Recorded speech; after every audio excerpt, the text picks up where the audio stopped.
Classroom management. The biggest worry most teachers have is maintaining discipline in their classes. How do they manage difficult students and control classes? Before we get into some classroom management tips, remember, most students don't misbehave in English classes that are fun and in which they are appropriately challenged. So make sure that you are prepared for your classes with sufficient material and engaging activities planned to prevent classroom misbehavior. But even in the best run classes, there will be issues.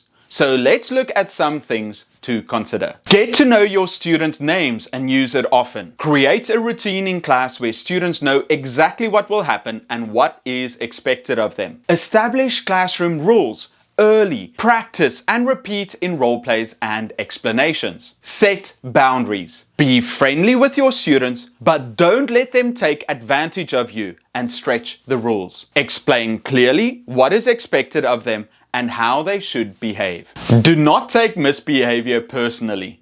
Explain the rules to class, be ready to lecture them like a disappointed parent would, and if individual students act out, remind them of the rules and ask to see them personally later to discuss their behavior or actions. You do not want to get into an argument with a child. You are better than that. Keep your status as the leader in class. Punish the behavior, not the learner. A practical tip is to give a general warning. Then, if it persists, write the name of the student on the board. If they continue, follow up with strikes.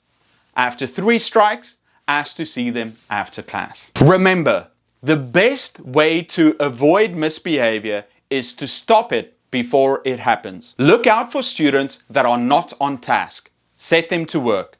Have fun engaging classes that help them stay focused and out of trouble. Build student confidence. Part of your job as an English teacher is to help your students be more confident in themselves and in their ability to communicate in English. How do you build confidence?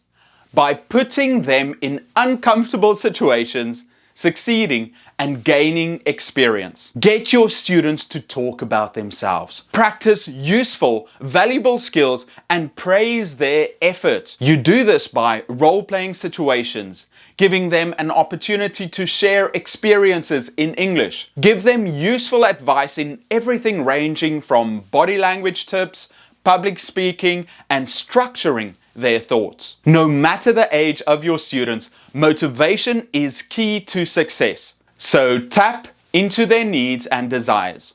Why do they want to learn English? Why would it be useful? How can they use it in their lives? Do they need it for their careers in the future? Do they want to enroll in foreign universities? Do they need to pass exams or acquire certifications? Find out whatever their motivation might be, and then use it as a tool to direct their minds and actions to be better English learners. Remind them of it often. If they are too young to understand what their intrinsic motivation is, in that case, learning games are essential for teaching English. These group games serve as a fun way to learn and practice the skills you are teaching. Winning games serves as a reward for learning English, which pushes them to improve. Motivating learners and building their self-confidence is integral to being a successful teacher.